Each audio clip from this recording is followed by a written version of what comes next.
मैं बेटी हूँ, बोझ नहीं। ये कहानी एक लक्ष्मी नाम की लड़की की है। यह सब मैं इसलिए कह रही हूँ क्योंकि ऐसा मैं फ़ील करती हूँ। एक लड़की थी, जब उसका जन्म होने वाला था तब उसके दादा दादी और घर के रिश्तेदार जश्न की तैयारी कर रहे थे, क्योंकि उन्हें लगता था कि लड़का होगा, पर ऐसा नहीं था, लड़की हुई। जब लोगों ने उसे देखा और जिस नाम से उसे पुकारा वो था कुललक्ष्मी। अपशगुन नाम सुनने में अजीब लग रहा है ना, लेकिन वो लड़की मुस्कुरा रही थी।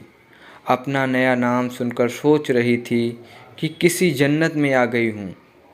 लेकिन लोग मुझे छू भी नहीं रहे हैं।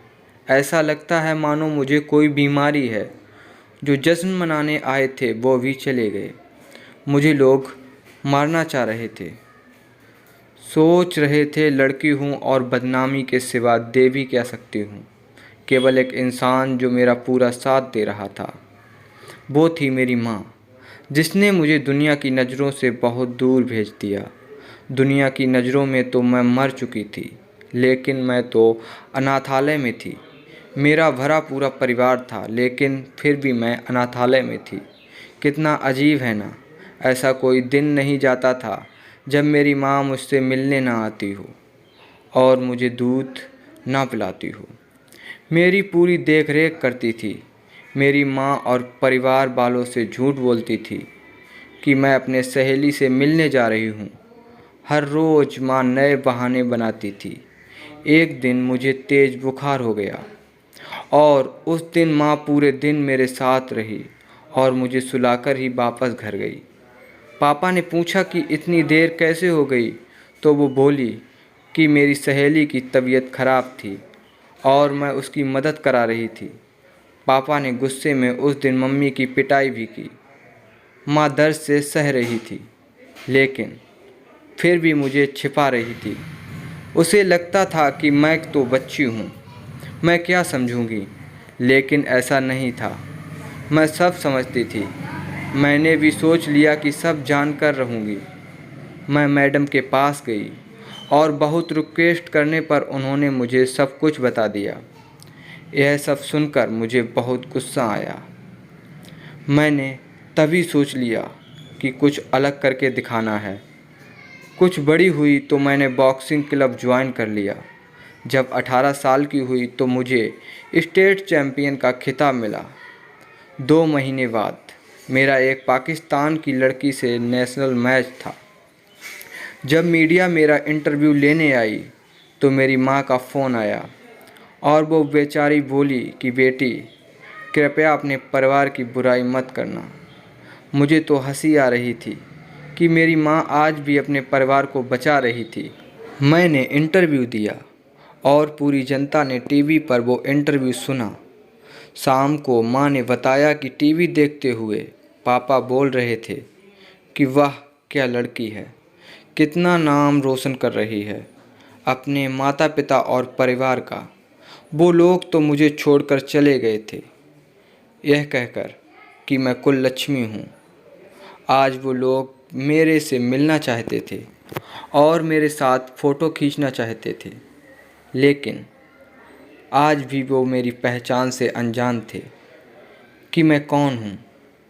ठीक 2 महीने बाद नेशनल चैम्पियन का मैच हुआ और वो सभी मुझे देखने आए थे। बहुत सारे लोग मैच देखने आए थे और सभी बोल रहे थे यू कैन डू इट। लेकिन मेरी नज़रें उस भीड़ में अपने परिवार को तलाश रही थी। दूर भीड़ में मुझे मेरा परिवार नज़र आया। उनको देखते ही मेरे अंदर गुस्सा भर आया और सारा गुस्सा मैंने अपने प्रतिद्वंदी पर निकाल दिया और वो नेशनल खिताब अपने नाम कर लिया। फिर क्या, सभी मुझसे इंटरेस्टेड हो गए। लोग मुझसे मेरे परिवार के बारे में पूछने लगे। बहुत मजबूर होकर मैंने बताया कि मैं वो लड़की हूँ जिसे 20 साल पहले मार दिया गया था, जिसे सबसे पहला नाम कुललक्ष्मी दिया गया था। मेरे पूरे परिवार की आंखें नम हो चुकी थीं। तभी दूर भीड़ में से भागकर कोई मेरे पास आया और मुझे बेटी कहकर पुकारा। ये सब मानो मेरे लिए कोई अपने सपने जैसा था।